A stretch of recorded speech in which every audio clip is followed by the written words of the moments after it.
नमस्कार।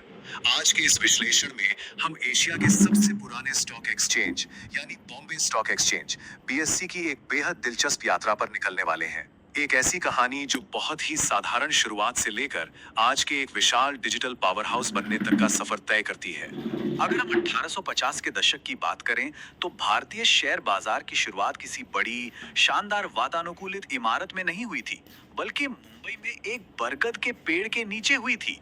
कुछ ब्रोकर बस एक साथ आते थे और वहीं पेड़ की छांव में शेयर्स की खरीद बिक्री करते थे। सच में ये ऐतिहासिक तथ्य अपने आप में काफी हैरान करने वाला है।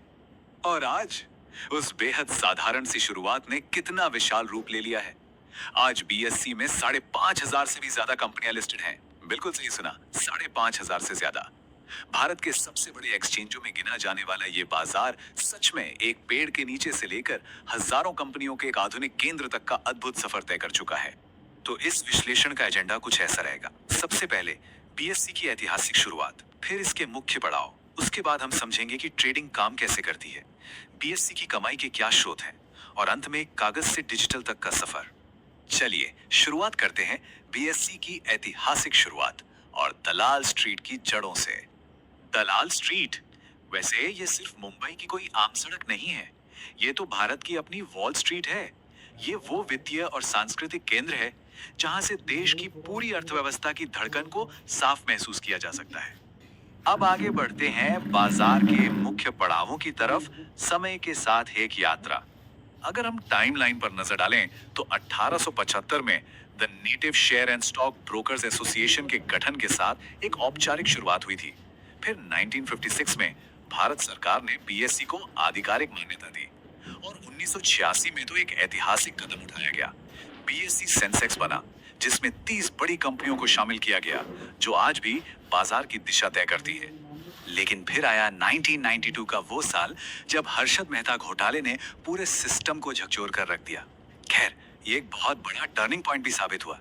इसी के बाद सेबी को काफी मजबूत अधिकार मिले और पूरी व्यवस्था में पारदर्शिता लाने के लिए 1995 में बीएससी ने बोल्ट नाम का अपना आधुनिक इलेक्ट्रॉनिक ट्रेडिंग सिस्टम लॉन्च कर दिया। तो इतिहास तो काफी दिलचस्प रहा, पर एक बड़ा सवाल ये उठता है कि आज के समय में बीएससी आखिर काम कैसे करता है। आइए समझते हैं ट्रेडिंग कैसे काम करती है इस आधुनिक इंजन को। ये पूरा सिस्टम मुख्य रूप से 5 स्टेप्स में चलता है। पहला, कोई कंपनी बाजार से पैसा जुटाने के लिए खुद को लिस्ट करती है। दूसरा, निवेशक शेयर्स खरीदने या बेचने के लिए अपने ऑर्डर लगाते हैं। तीसरा, ब्रोकर इन ऑर्डर्स को सीधे बीएसई तक पहुंचाता है। चौथा और सबसे अहम, डिमांड और सप्लाई के आधार पर शेयर का भाव तय होता है। और अंत में सेबी इस पूरे बाजार की कड़ी निगरानी करता है ताकि सब कुछ सुरक्षित रहे। अब नजर डालते हैं बीएसई की कमाई के स्रोतों पर, यानी एक्सचेंज का अपना बिजनेस मॉडल। जाहिर है, एक्सचेंज सिर्फ एक बाजार नहीं, बल्कि खुद में एक बहुत बड़ा बिजनेस है। इसकी कमाई के 4 मुख्य पिलर्स हैं। पहला, ट्रेडिंग फीस, जो हर एक लेन देन पर लगती है। दूसरा, लिस्टिंग फीस, जो कंपनियां यहां बने रहने के लिए चुकाती हैं। तीसरा, डेटा सेवाएं, क्योंकि आज सटीक आंकड़ों की भारी मांग है। और चौथा है टेक्नोलॉजी सेवाएं। आखिर में बात करते हैं इस शानदार सफर की, कागज से डिजिटल तक की एक बड़ी छलांग।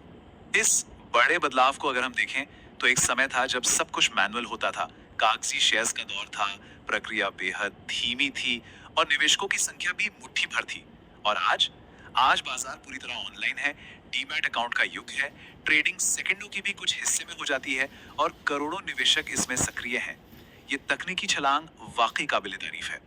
तो एक बरगद के पेड़ के नीचे से शुरू होके आज सेकंडों में होने वाली ऑनलाइन ट्रेडिंग तक का ये सफर हमें एक बड़े सवाल के साथ छोड़ जाता है। जिस तेज गति से एआई और डिजिटल इंफ्रास्ट्रक्चर बढ़ रहे हैं, उसे देखते हुए तकनीक शेयर बाजार की अगली सदी को आखिर कैसे आकार देगी,